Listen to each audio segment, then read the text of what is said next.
Père, je veux bénir ton nom. Je veux te rendre action de grâce, Seigneur. Toi qui nous as manifesté ton amour.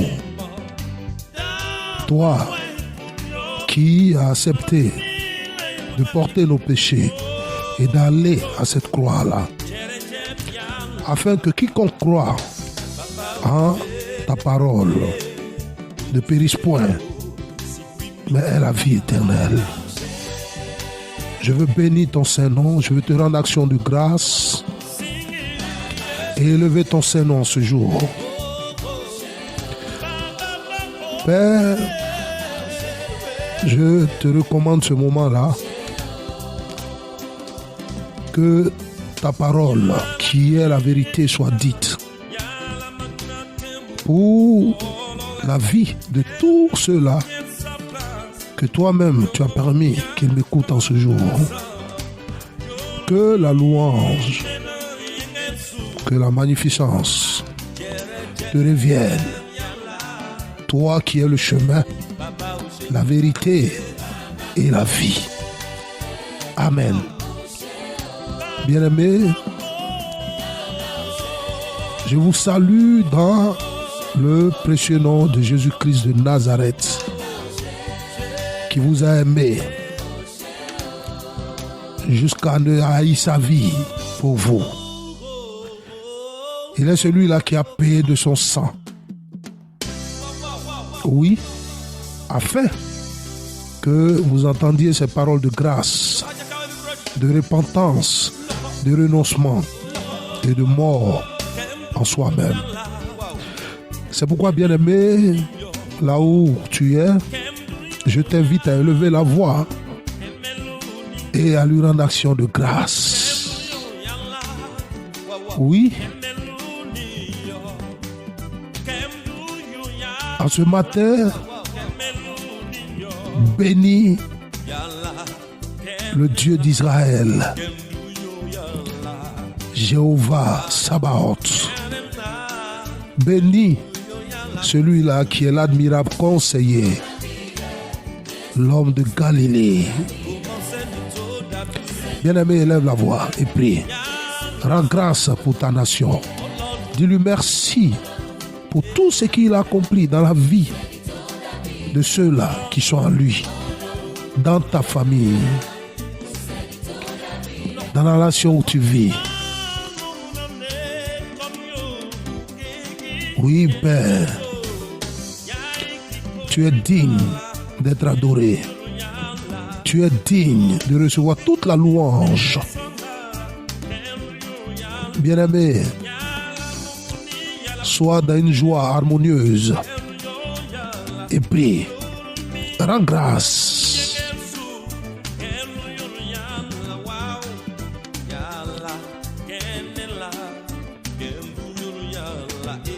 Bénis-le. Prie, rends grâce au Seigneur. Nous n'avons nul d'autre que lui. À qui irons-nous? Il est celui-là qui a les paroles de vie. Lui seul est la porte.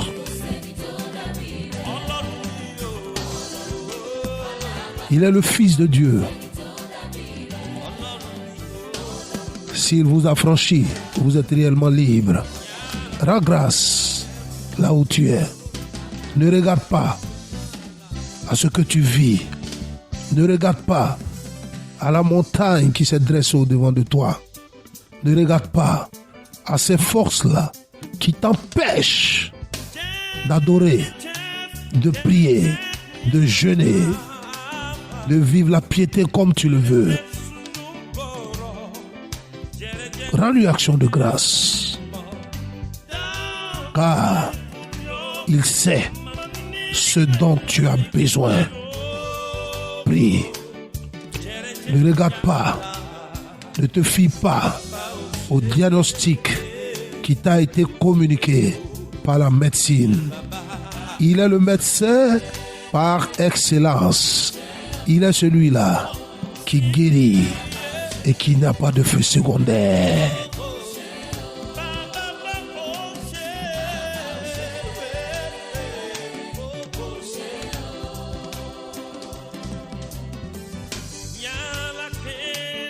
Bénis-le.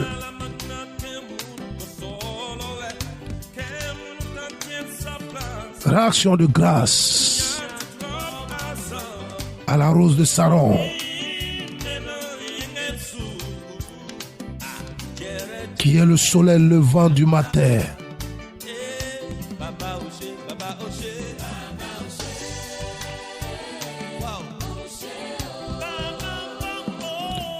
C'est parce qu'il n'a pas encore dit que ton temps est terminé sur cette terre, que tu t'es réveillé en ce jour avec ce souffle-là.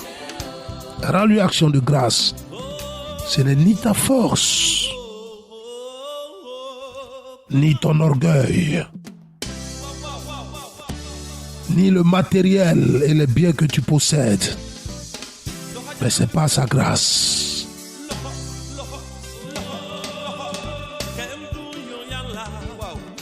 Bénis-le.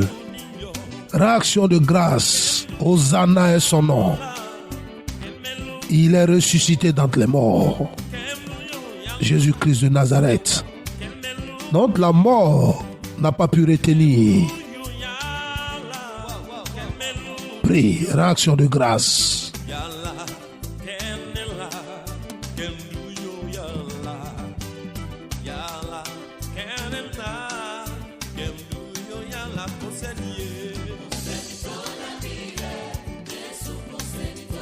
Bénis-le.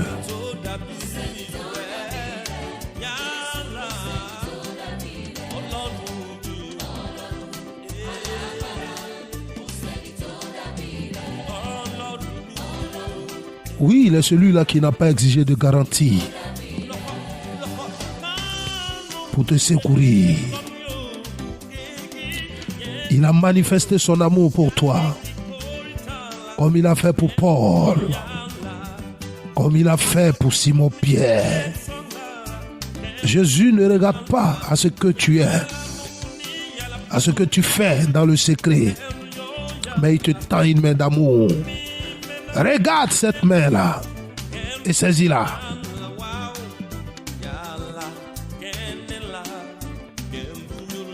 Oui, bien-aimé, saisis-la. Il est encore temps.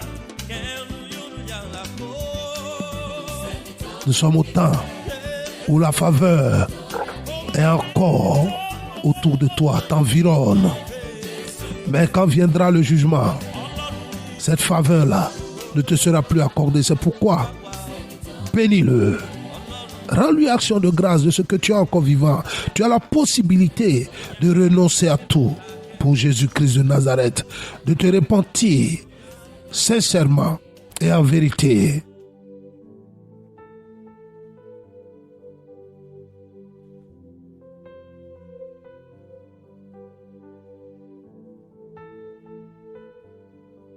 Prie pour tous les malades.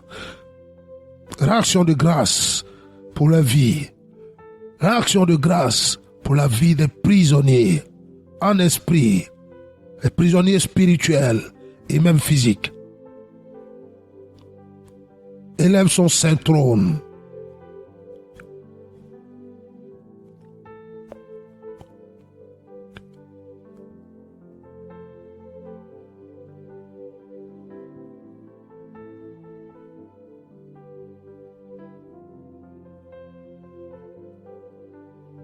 Bien-aimés, c'est dans le précieux nom de Jésus-Christ de Nazareth que nous avons rendu action de grâce.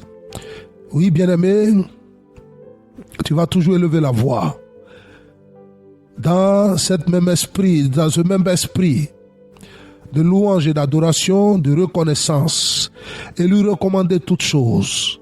Que cet enseignement-là, que la puissance qui ici trouve, te visite. Que l'esprit de Jésus-Christ, l'esprit du Dieu vivant qui convainc du péché, te visite et te ramène dans ses voies, à sa lumière. Prie au nom de Jésus de Nazareth. Élève la voix et prie.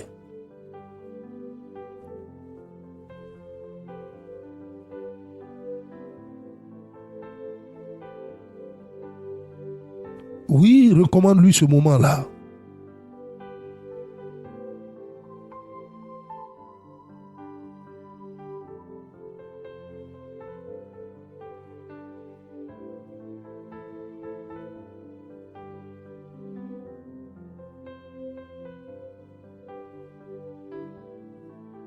Bénis-le.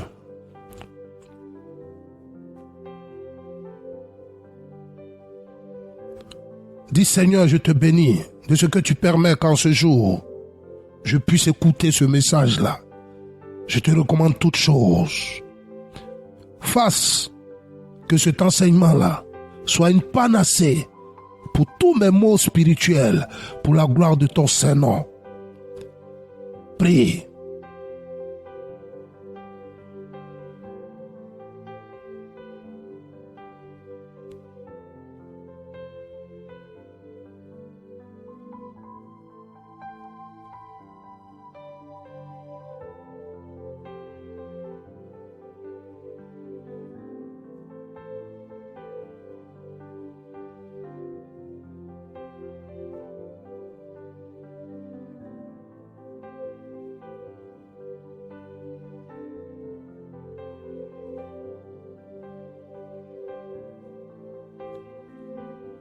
C'est dans le précieux nom de Jésus-Christ de Nazareth que nous avons rendu action de grâce.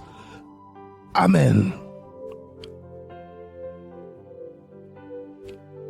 Bien-aimés, le thème que je partage en ce jour avec vous s'intitule « Comment sortir de la prison spirituelle dans laquelle tu te trouves ?» Comment sortir dans la prison spirituelle dans laquelle tu te trouves. Amen. Nous allons prendre pour thèse de base, bien-aimés, je vous invite à prendre le livre des Psaumes 142 au verset 7. Le livre des Psaumes 142 au verset 7. Je lis la parole de Dieu. Tire mon âme de sa prison, afin que je célèbre ton nom. Les justes viendront m'entourer, quand tu m'auras fait du bien. Alléluia. Amen. Bien-aimés, ce passage prouve que la captivité ou la prison spirituelle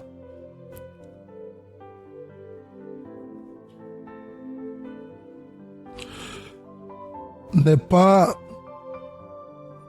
une vue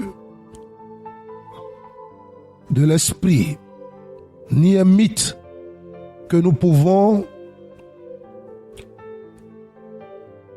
croire ou ne pas croire. accepter ou ne pas accepter.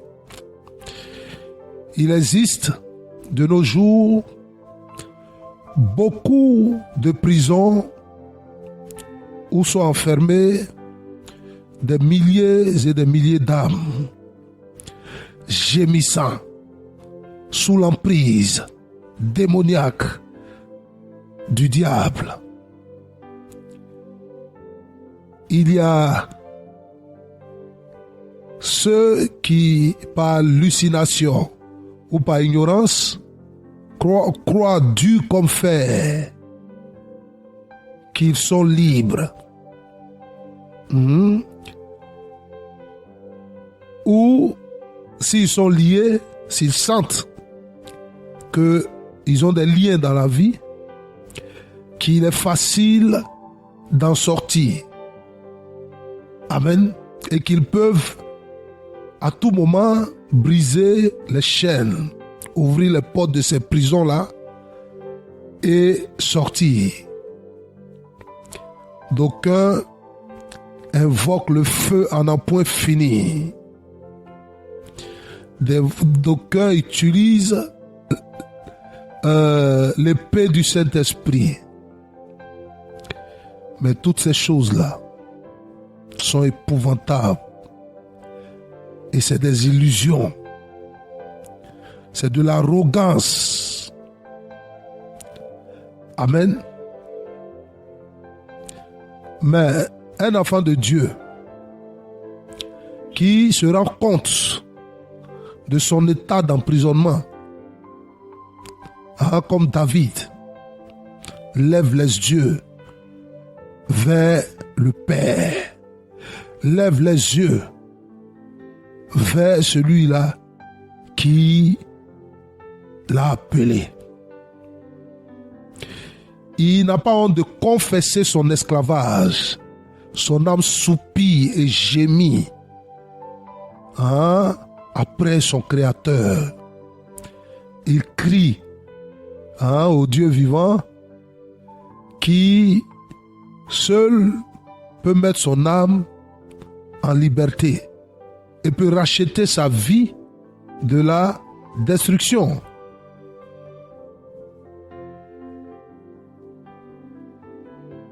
Bien-aimés, il est nécessaire pour vous d'avoir une compréhension sur la réalité des prisons spirituelles qui spolient bon nombre d'entre vous de tout ce que Dieu vous a promis et a fait de vous dans le ciel, dans son royaume. Certains parmi vous sont dans ces prisons-là depuis 10, 5, 20 années, mais se croient libres, se basant sur le fait que financièrement, matériellement, je dirais professionnellement, maritalement, tout va bien. Amen. Laissez-moi vous dire que vous vous trompez énormément. Amen. Bien-aimés, pour commencer, définissons qu'est-ce que c'est une prison spirituelle. Oui, quand vous ne connaissez pas la définition de la prison spirituelle, vous ne saurez pas si vous êtes dans une prison ou pas. Amen. Il vous faut connaître cette définition-là et vous situerez l'état dans lequel votre âme se trouve. Amen.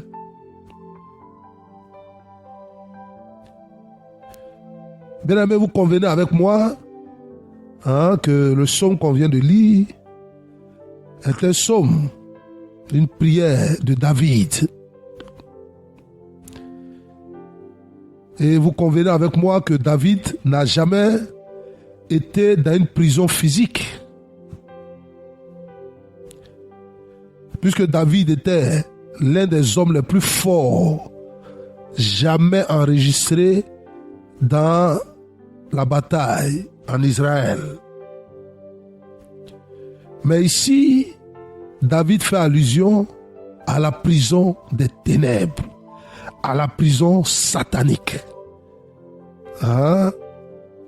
Il ne parle pas de ces persécuteurs naturels qui sont plus forts que lui.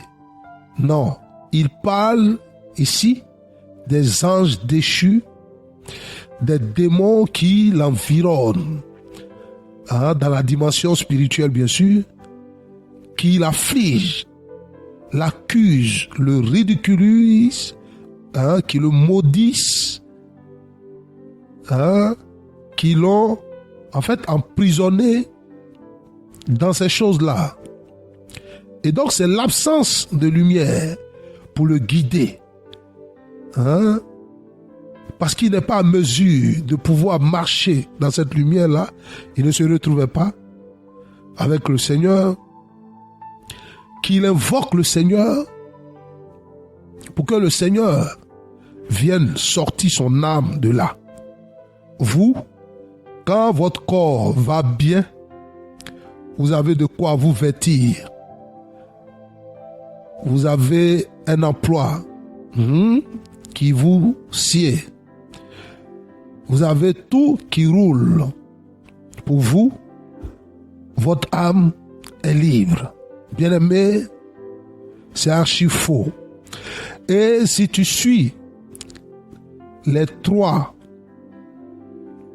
parties de cet enseignement, tu comprendras que tu n'es pas encore libre. Amen.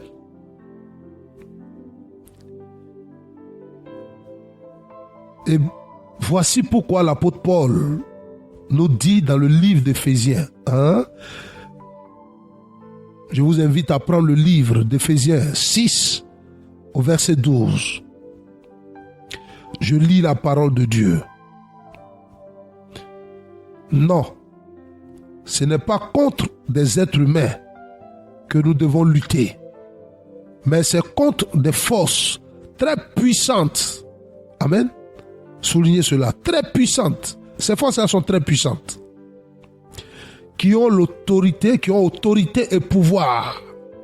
Nous devons lutter contre la puissance qui dirige le monde de la nuit, contre les esprits mauvais qui habitent entre le ciel et la terre. Bien-aimés, la version que je vous lis en ce moment est celle de la parole vivante. Amen. Vous pourrez voir un peu de différence avec la version que vous avez au devant de vous. Nous dirons donc que la prison spirituelle, hein, c'est un domaine, c'est une possession dans laquelle le diable ou son organisation place notre âme, hein, l'âme qu'ils arrivent à saisir, l'âme d'une personne si vous voulez, ou bien votre âme, dans le but d'empêcher cette personne-là d'expérimenter, hein, les choses de Dieu, de pouvoir faire la volonté de Dieu, hein, qu'il a préparée d'avance pour cette âme-là. Amen. Voici sa mission. Si le diable rôde autour de vous, le diable s'en prend à vous, c'est parce qu'il veut maintenir votre âme dans une captivité, dans une prison, pour ne pas que vous puissiez accomplir la volonté de Dieu. Amen. Cette volonté-là, que Dieu a prédestinée pour votre passage sur terre avant même que vous ne soyez de ce monde. Amen. Et je lis Éphésiens chapitre 2, le verset 10. Éphésiens chapitre 2, le verset 10. Je lis la parole de Dieu. Oui, c'est Dieu qui nous a fait. Il nous a créés dans le Christ, Jésus, pour que nous menions une vie riche en actions bonnes. Et ces actions, Dieu les a préparées pour que nous les fassions. Alléluia. Bien-aimés, écoutez-moi bien. Le problème du diable, ce n'est pas que vous ne puissiez pas manger. Le problème du diable, ce n'est pas que vous ne puissiez pas avoir de l'argent, de la richesse. Amen. Alléluia. Le problème du diable, ce n'est pas que vous ne puissiez pas avoir une maison, une épouse, un époux, un mariage, des enfants. Il s'en fiche éperdument. Que vous ayez un boulot, c'est pas ça son problème. Le problème du diable n'est pas là. Amen. Son problème, ce n'est pas que vous alliez dans une dénomination, ce n'est pas que vous prophétisez, ce n'est pas que vous guérissez les malades, ce n'est pas que vous parlez en langue. Mais ce qui préoccupe le diable, bien-aimé, c'est que vous n'accomplissiez jamais, jamais, jamais durant tout votre séjour sur terre ce pourquoi Dieu vous a prédestiné. Parce que le diable sait que après la mort, c'est le jugement. Et dans son calcul, comment maintenir une âme jusqu'à ce que son dernier souffle arrive, le dernier jour de sa vie sur terre arrive, et qu'il ne puisse pas, cette âme-là ne puisse pas accomplir ce pourquoi Dieu l'a créé. Amen. Vous voyez, vous vous dirigez dans les églises, vous partez voir des pasteurs, des hommes soi-disant de Dieu. Oui, j'ai tel problème.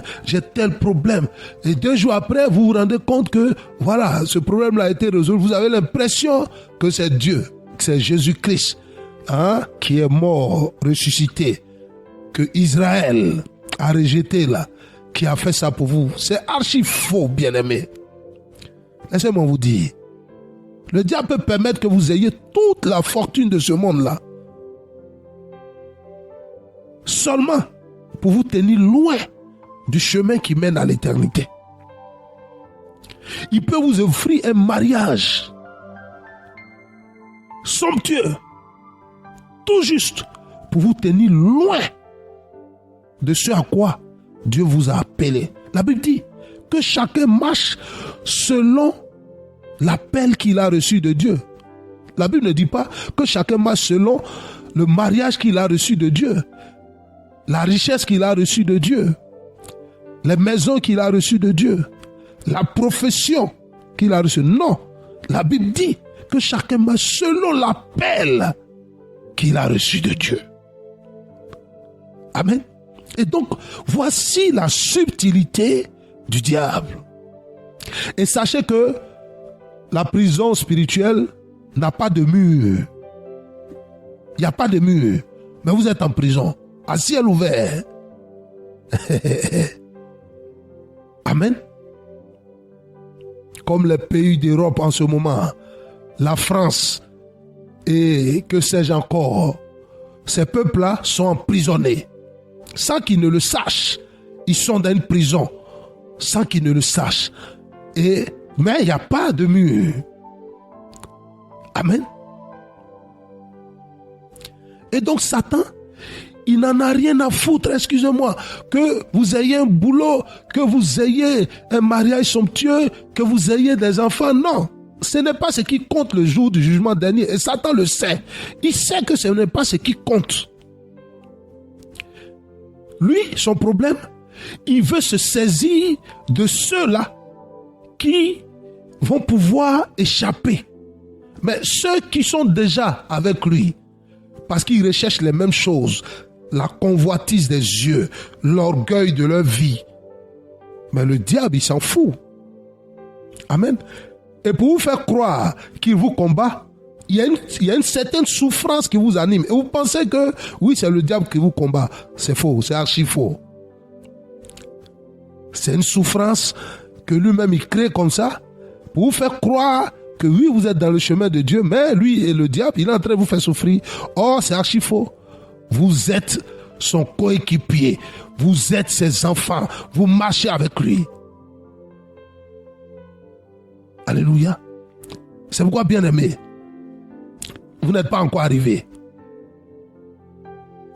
Vous n'avez pas encore passé cette étape-là où on fait violence à son corps. On tient son corps en bride pour pouvoir échapper aux assauts mortels du diable. Comme je le disais, ce qui le préoccupe, c'est que vous n'accomplissiez jamais dans votre vie là l'œuvre à laquelle Dieu vous a appelé. Cette œuvre-là est établie dans une volonté que quiconque est appelé à Christ doit chercher pour découvrir et marcher selon cette œuvre-là. Voilà pourquoi Paul dit, Roi Agrippa, acte 26, je n'ai jamais trahi la vision céleste. J'ai achevé ma course. J'ai combattu le bon combat. Le combat de la foi. Et non le combat pour un boulot. Le combat pour une guérison. Le combat pour un mariage. Le combat pour des finances. Le combat pour ne pas manquer.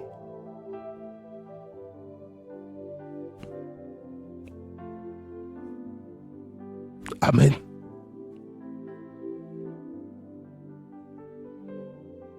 Vous avez été élus. Vous avez été aimé de Dieu.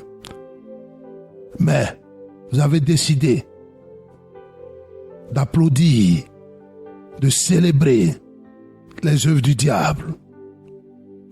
Et bien aimé, je vous invite à prendre le livre d'Apocalypse 12 au verset 17.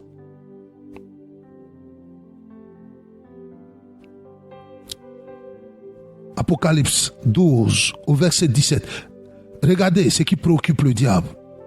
La Bible dit, le dragon est très en colère contre la femme. Et il part faire la guerre contre le reste de ses enfants. Ceux-là qui obéissent au commandement de Dieu et qui sont les témoins de Jésus. Amen. Regardez ceux qui préoccupent le diable. Dites-moi, vous vous reconnaissez dans ceux-là? Est-ce que vous, c'est le commandement de Dieu qui vous intéresse? Ce n'est pas vous, votre moi qui vous intéresse. Votre vie, qu'est-ce que je serai sur la terre? Si je n'ai plus rien, qu'est-ce que je serai? C'est ce qui vous intéresse, votre moi, votre orgueil, votre ego. Vous êtes plus centré sur vous-même. Vos prières sont à l'image de votre égoïsme.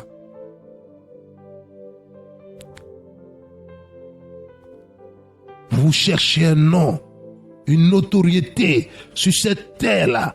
Pourtant, vous prenez le nom de celui-là qui a payé de son sang. Mais écoutez-moi, si c'était aussi facile si c'était pour avoir une maison, une voiture, une femme ou un homme, écoutez-moi, il y a de quoi donner sa vie, verser son sang.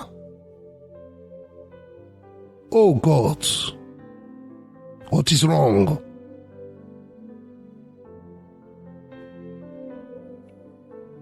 Revenez à l'évangile de vérité. Le diable vous distrait avec des choses, des artifices, des choses qui brillent et vous courez après. Vous courez après. La convoitise des yeux vous détruit.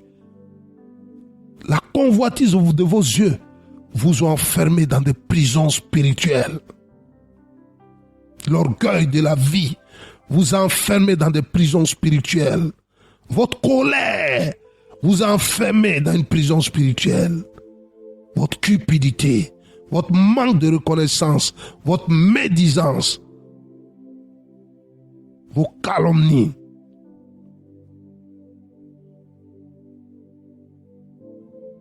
Vous méprisez les hommes de Dieu, ceux-là même que Dieu a oints, qui vous disent la vérité, vous les méprisez. Vous aimez ceux qui brillent.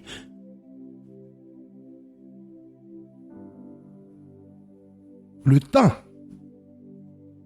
est l'ami intime du prophète. Retenez ces paroles-là.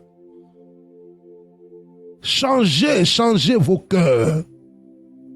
Ouais. Voici ce qui le préoccupe. Le diable s'en fout. Tu veux, prie pour chercher une maison, prie pour avoir de l'argent, prie pour être célèbre. Lui s'en fout de ça. Il sait qu'il a déjà le pied sur ta tête. Parce qu'il sait que ton cœur est rempli de compromission. Il sait que là où tu regardes, ce n'est pas dans le ciel. Parce que tu n'es pas encore crucifié. Tu n'as pas encore mortifié ta chair. Tu n'as pas encore renoncé à toi-même.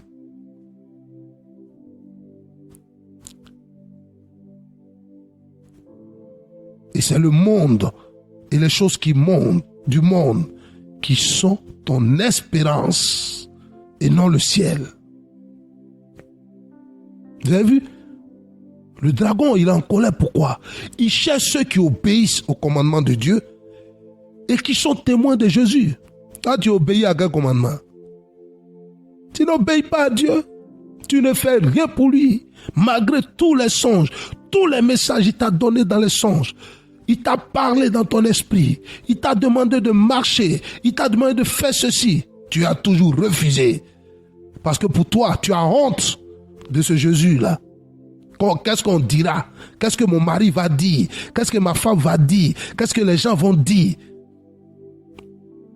Tu préfères ne pas faire et maintenant l'honorer du bout de tes lèvres. Seigneur, Seigneur, Seigneur, Seigneur. Oh, pitié. Je pleure chaque jour. J'ai mal. Je souffre. Mais comme il a dit, il y a une multitude d'appelés, mais peu de lus. Amen. Bien-aimés, je vous invite à prendre le livre de Timothée 3 au verset 12. Timothée 3, verset 12, je lis la parole de Dieu. D'ailleurs, tous ceux qui veulent vivre fidèlement en étant unis au Christ Jésus, on les fera souffrir. Amen.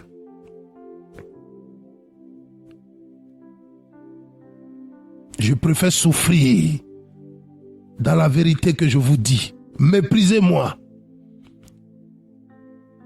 Calomniez-moi. Ne soyez pas reconnaissants. Je préfère cette souffrance-là que de perdre mon âme le jour du jugement. Je ne céderai pas un brin de centimètre, de millimètre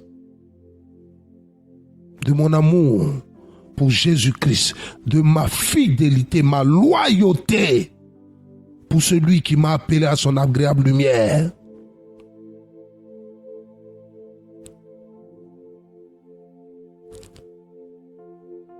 Ah, il nous juge. Ah, il nous juge. Mais vous avez des troubles de mémoire. Qu'est-ce qu'on appelle un jugement? Le jugement, c'est une sentence. Mais celui qui vous juge là, pourquoi il n'y a pas de sentence? Je ne vous juge pas. Je vous dis la vérité. L'esprit qui est en moi vous convainc du péché. C'est parce que cela ne va pas avec vous. Vous ne voulez pas. Vous cherchez à ce qu'on vous démange les oreilles. Voici pourquoi vous n'acceptez pas la parole qui donne la vie. Et votre orgueil vous tient dans cette prison-là qui a mis votre âme dans une agonie qui ne dit pas son nom.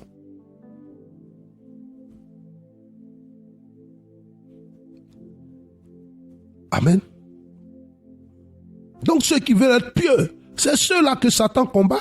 Mais ceux qui veulent avoir l'argent, ceux qui veulent avoir le monde, pour que tout le monde sache qu'ils ont ceci, mais Satan, il ne s'intéresse pas. Il a déjà son pied sur vous, sur votre tête.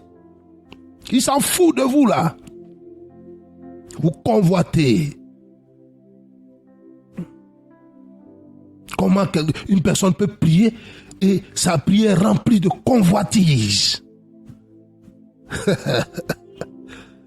Quelle souffrance.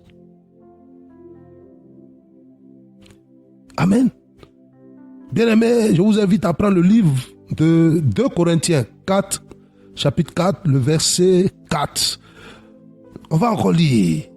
Amen, nous ferons cet enseignement-là, je pense en 3 parties. Et donc, voilà, nous sommes à l'étape de définition de la prison.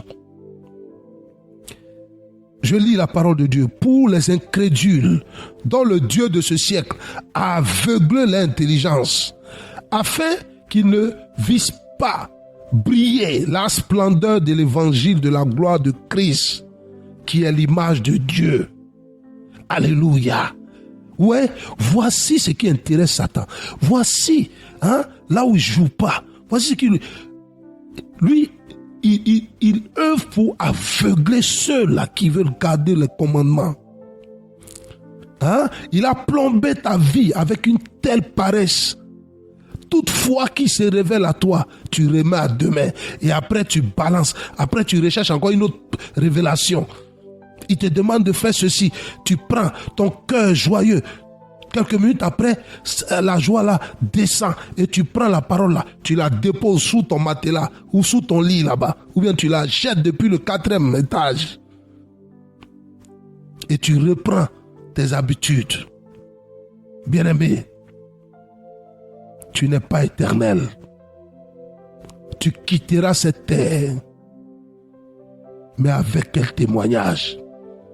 Tu diras, oui, j'ai prononcé le nom de Jésus, de Jésus, de Jésus. Jésus t'a pas dit qu'il veut, il a cherché des adeptes pour prononcer son nom. Quand on dit proclamer Jésus, ça veut dire faire ses œuvres. Ça ne veut pas dire proclamer, dire son nom, dire Jésus-Christ, Jésus-Christ. Jésus-Christ, ce n'est pas le nom qui sauve. C'est sa parole qui sauve.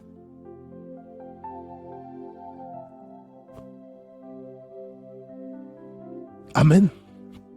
Ne vous laissez pas berner par les mercenaires. Ils ont pour apparence une piété, mais ils n'ont aucune connaissance des œuvres de Dieu. Amen.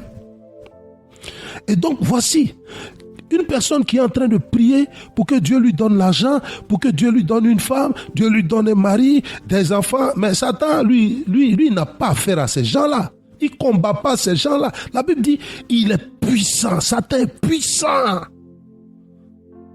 On l'a lu tout à l'heure.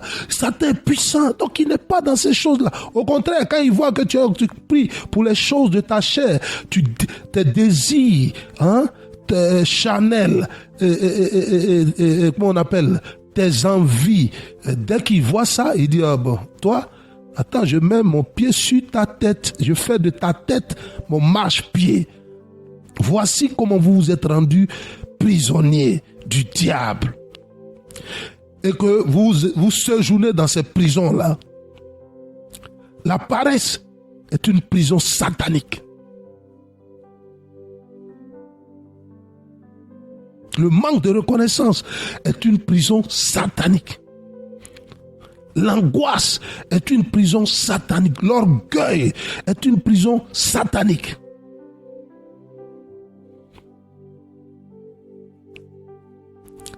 La maladie, ce n'est pas une prison satanique. Je suis désolé. Ce que tu as fait et qui t'a rendu malade, c'est ce qui est la prison.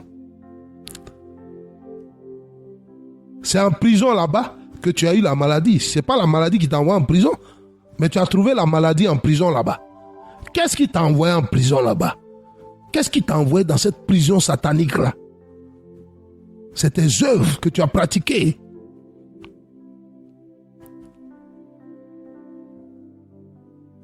La Bible dit que l'on sera esclave du péché par le péché qu'il pratique.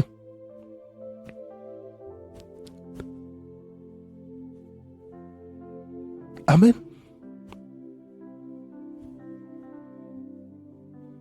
Et donc le roi David, sachant que Dieu l'a appelé et que c'est Dieu qui l'a oint pour qu'il soit roi en Israël, n'a pas manqué de dire au Seigneur, mais regarde, mon Seigneur, mon âme est dans une prison. Hey, viens me secourir. Mais toi, qui ne sais même pas que tu as été choisi, qui ne marche même pas selon sa parole, qui impose sa volonté, son dictat à Dieu, tu pries pour que Dieu te sorte de quoi que ce soit. Vous confondez. Le Jésus que vous adorez là, c'est un Jésus que le Dieu de ce siècle-là vous a présenté. Il a maquillé. Hein? Il a mis un peu de mascara dans son visage. Il a, comment on dit là, il a fait un make-up. Et donc, comme vous ne connaissez pas le véritable Jésus, le Jésus que Marie de Magdala est allée annoncer sa résurrection, et vous pensez que c'est ce Jésus-là. Regardez, depuis quand, d'après vous, vous dites que vous êtes devenu chrétien? Vous n'avez jamais expérimenté la plénitude de l'Esprit Saint, ni même le baptême. Et même quand vous avez été baptisé, être baptisé, ça ne veut pas dire que vous êtes sauvé. Ça ne veut pas dire que vous êtes saint. Parce que de vous à moi, vous savez que malgré que vous dites que vous êtes baptisé, que vous parlez en langue, en désordre, là, que vous prophétisez là, mais il y a des péchés intérieurs en vous que vous savez cacher aux hommes, mais que Dieu voit.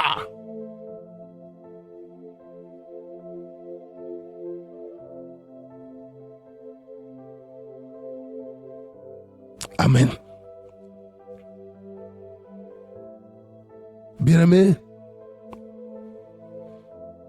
j'ai décidé de diffuser ces enseignements-là sur ces réseaux-là parce que à chaque fois que je vois, je me rends compte que le monde et même les élus sont en train d'aller vers le feu de la géhenne. Vous n'avez aucun discernement. Jésus n'a pas venu donner sa vie pour que vous venez lui dire, moi Seigneur je veux ci, Seigneur je veux ça. C'est pas ce pourquoi il est venu. Et Satan, quand il voit que votre fond de commerce, c'est votre orgueil, votre ego, hein, l'égoïsme là que vous avez en vous, mais vous êtes déjà dans une prison. Votre orgueil là, c'est une prison. Votre ego, c'est une prison. Vous n'avez pas l'humilité de pouvoir demander pardon à un être humain que vous avez offensé. Mais vous êtes dans une prison. Ça, c'est une prison de la rancœur.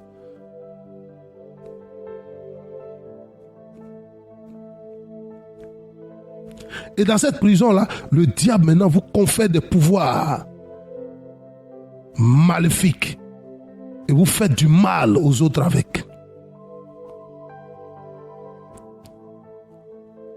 Amen. Tout ce que Dieu a pu te dire, tu ne l'as jamais fait. Tu remets à demain. Tu remets à demain. Demain ne t'appartient pas, bien-aimé. Après la mort, c'est le jugement. que diras-tu le jour du jugement? Et je ne me tairai plus, que vous écoutiez, que vous n'écoutez pas. Moi, j'ouvrirai la bouche afin de vous avertir. Nombreux d'entre vous qui m'écoutez siègent dans ces prisons sataniques-là. Les prisons spirituelles n'ont pas de mur. Et donc, si vous n'avez pas le discernement, vous ne saurez pas que vous êtes dans une prison. La paresse profonde dans laquelle le diable t'a plongé là, c'est une prison. Tout ce qui concerne l'œuvre de Dieu, tu n'as pas de zèle. Mais quand il s'agit des choses du monde, tu es zélé plus que jamais. C'est une prison. Tu ne partages jamais les enseignements là, sur ton mur. De peur que ceux qui sont tes amis soient offensés. Mais si c'est pour partager les choses qui n'ont aucun sens, là tu as du zèle.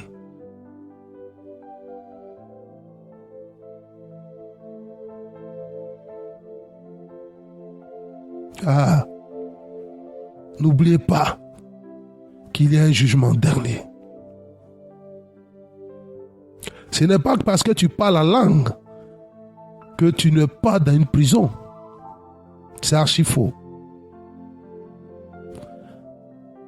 La preuve, Pierre a reçu le baptême du Saint-Esprit, mais il a été en prison. C'est pourquoi, bien-aimé, de là où tu es, tu vas élever la voix et tu vas prier. Tu vas dire, Seigneur, oui, la compromission m'a tendu un piège. Pour moi, venir à Christ, Seigneur, c'était pour que je me réalise dans cette vie-là. Et je me suis rendu compte en ce jour-là que cette compromission-là est en fait une prison pour mon âme. C'est pourquoi je lève la voix. Et toi aussi, qui paraissent à chaque fois que le Seigneur se révèle à toi, le Saint-Esprit se révèle à toi et t'ordonne, t'instruit, et que tu n'obéis jamais.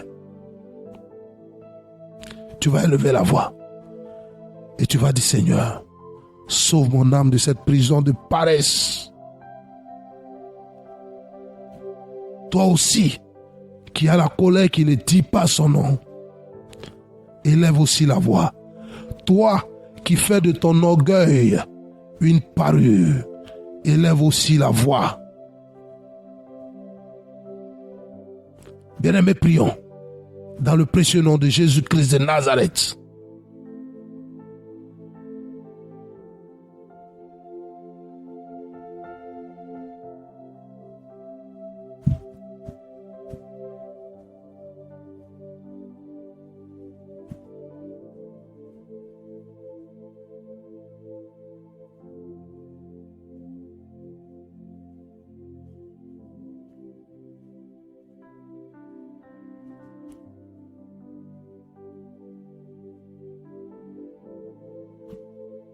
Prie, bien-aimé.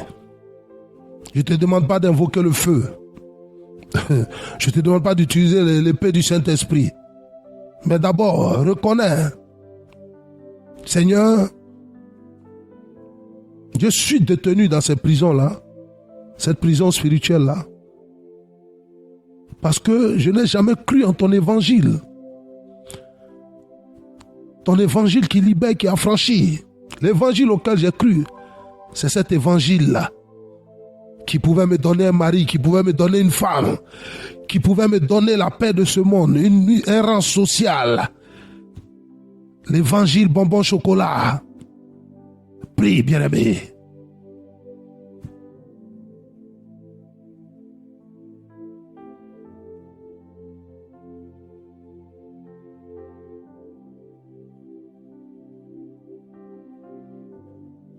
Élève la voix. Prie. Oui, tu es dans une prison. Et comme cette prison n'a pas de mur, tu n'as jamais su que tu es dans une prison. Tu ne gardes jamais tes amitiés. C'est une prison satanique. Parce qu'il y a un comportement que tu as, que tu refuses d'abandonner. Prie, bien-aimé. L'ignorance est une prison qui tient en agonie ton âme.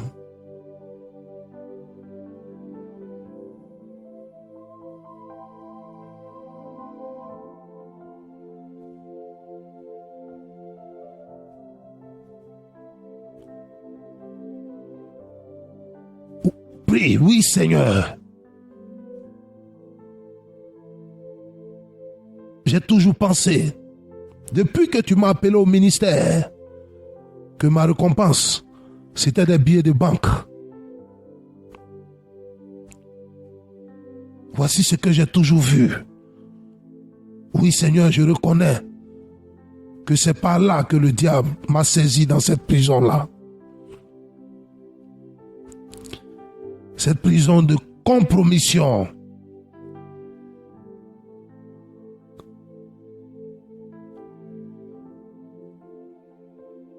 Tu as peur d'aller là où le Seigneur te demande d'y aller. Tu as peur de porter la parole du Seigneur dans les nations où il veut t'envoyer. Tu as peur de te tenir devant les gens pour parler de Jésus-Christ. Tu te caches avec ta Bible. Bien-aimé, tu es dans une prison. Tant que tu resteras dans cette peur-là, Satan criera victoire sur ta vie. Il aura son pied sur ta tête.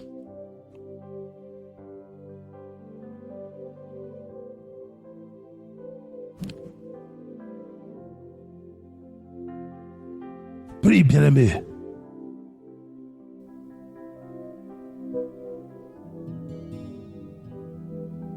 Prie.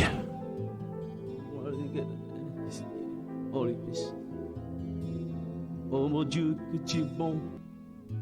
Oh Seigneur, que tu es bon. Tu es tellement bon.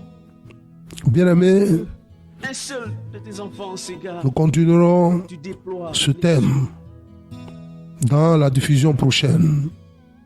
Ramène-moi. Je veux bénir le nom du Seigneur pour vos vies et lui recommander la délivrance de vos âmes, quelle que soit la prison dans laquelle vous vous trouvez. Que le Dieu d'Israël, que le Dieu d'Abraham, d'Isaac et de Jacob, que le Dieu de Simon-Pierre vous démontre sa puissance à partir de cet enseignement-là. Que toute la gloire lui revienne et qu'il renouvelle sa bonté dans vos vies chaque matin. Je vous dis shalom et à bientôt. J'ai quitté le tapis et depuis je marche selon ma voie, je suis égaré. Amène-moi sur ta parole. Je veux marcher jusqu'à toi. Ramène-moi sur ta parole. Ne me laisse pas souffrir ailleurs. Ne me laisse pas mourir ailleurs. Oh yeah, yeah. Ramène-moi sur ta parole. Yeah. Ne me laisse pas souffrir ailleurs. Na, na, na. Oh,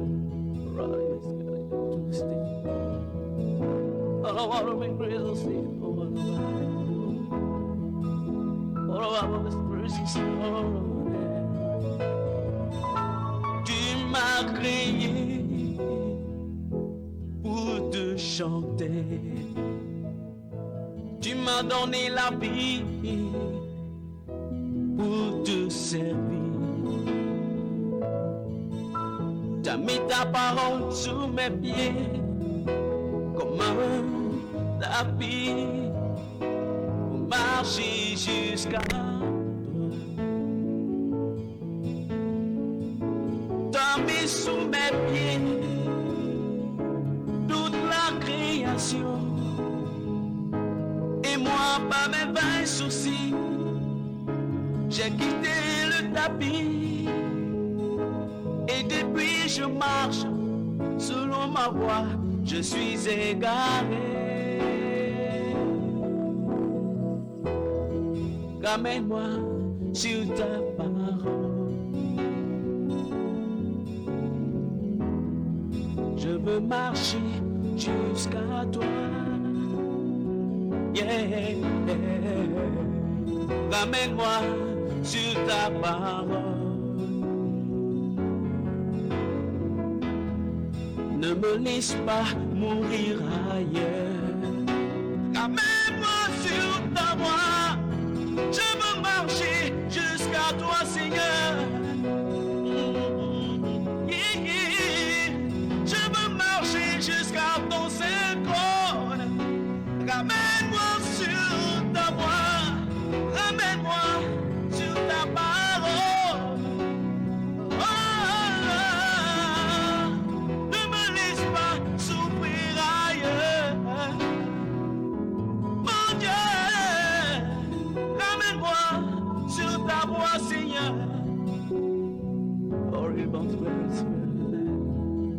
Ne me laisse pas mourir ailleurs.